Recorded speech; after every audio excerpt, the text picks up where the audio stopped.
नमस्कार. पुण्यश्लोक अहिल्यादेवी होळकर शेतकरी कर्जमुक्ती योजना 2026 कर्जमुक्त शेतकऱ्यांची पहिली यादी पोर्टलवरती उपलब्ध झालेली आहे. कर्जमुक्ती शेतकरी बांधवांची ई-केवायसी कशी करायची हे आपण या व्हिडिओच्या माध्यमातून बघणार आहोत. सर्वात प्रथम आपल्याला आपले सरकार व्हीएलई लॉगिन या वेबसाईटवरती यायचं आहे. युजरनेम आणि पासवर्ड टाकून आपल्याला लॉग इन करून घ्यायचं आहे. लॉग इन केल्यानंतर व्हीएलईचं डॅशबोर्ड ओपन होईल. डॅशबोर्ड वरती आल्यानंतर तुम्हाला पेज खाली यायचं आहे. ह्या ठिकाणी तुम्हाला पुण्यश्लोक अहिल्यादेवी होळकर शेतकरी कर्जमुक्ती योजना असा एक ऑप्शन दिसत आहे. या ऑप्शन वरती तुम्हाला क्लिक करायचं आहे. त्यानंतर तुमच्या समोर एक नेक्स्ट पेज ओपन होईल. ह्या पेज वरती आल्यावर आधार ऑथेंटिकेशन ऑफ लोन अकाउंट असं एक ऑप्शन दिसत आहे. यामध्ये तुम्हाला दोन सर्च टाईप दिलेले आहेत. एक आहे विशिष्ट क्रमांक आणि आधार नंबर.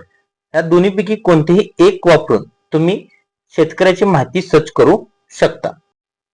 या ठिकाणी मी विशिष्ट क्रमांक वापरून शेतकऱ्याची माहिती सर्च करत आहे. विशिष्ट क्रमांक एंटर केल्यानंतर तुमच्यासमोर सर्च हा ऑप्शन दिसत आहे. या बटनावर तुम्हाला क्लिक करायचं आहे. नेक्स्ट पेज वरती तुम्हाला शेतकऱ्याच्या लोन संदर्भात संपूर्ण माहिती दिसेल. या ठिकाणी तुम्हाला विचारलेलं आहे is Aadhaar number acceptable showing in the loan account. या ठिकाणी तुम्हाला येस करायचं आहे. खाली तुम्हाला शेतकऱ्याचा विशिष्ट क्रमांक, त्याचा फार्मर आयडी, शेतकऱ्याचं नाव, बँकेचं नाव, अकाउंट नंबर आणि लोन अमाऊंट नंबर इथे दिसत आहे. ही बरोबर आहे का तुम्हाला चेक करून घ्यायचं आहे. समोर दिसणारी माहिती बरोबर असेल तर खाली तुम्हाला टिक करायचं आहे. टिक केल्यानंतर तुमच्या समोर नेक्स्ट पेज ओपन होईल. ह्या पेज वरती तुम्हाला तुमचा विशिष्ट क्रमांक दिसेल. त्यानंतर समोर तुम्हाला दोन ऑप्शन दिसत आहेत. त्यामध्ये लोन अकाउंट नंबर संदर्भाची माहिती विचारलेली आहे. तुमचा लोन अकाउंट नंबर बरोबर आहे का हे तुम्हाला चेक करायचं आहे. त्यासाठी तुम्हाला दोन्ही ऑप्शनला जर बरोबर असतील तर यस करायचं आहे. शेतकऱ्याच्या लोन अकाउंट संदर्भाची माहिती समोर दिसत आहे. ही नीट वाचून घ्या. त्यानंतर ओके बटनावरती तुम्हाला काय करायचं आहे, क्लिक करायचं आहे. त्यानंतर तुम्हाला शेतकऱ्याची आधार ई-केवायसी कंप्लीट करून घ्यायची आहे. त्यापूर्वी शेतकरी ई-केवायसी संमती आणि स्वयं घोषणापत्राची संमती घ्यायची आहे. त्यासाठी तुम्हाला पेजच्या खाली यायचं आहे. शेतकरी ई-केवायसी यावरती टिक करायचं आहे. त्यासोबत मी स्वयं घोषणापत्रासाठी संमती देत आहे या ठिकाणी सुद्धा क्लिक करायचं आहे. या दोन्ही ठिकाणी तुम्हाला टिक करायचं आहे.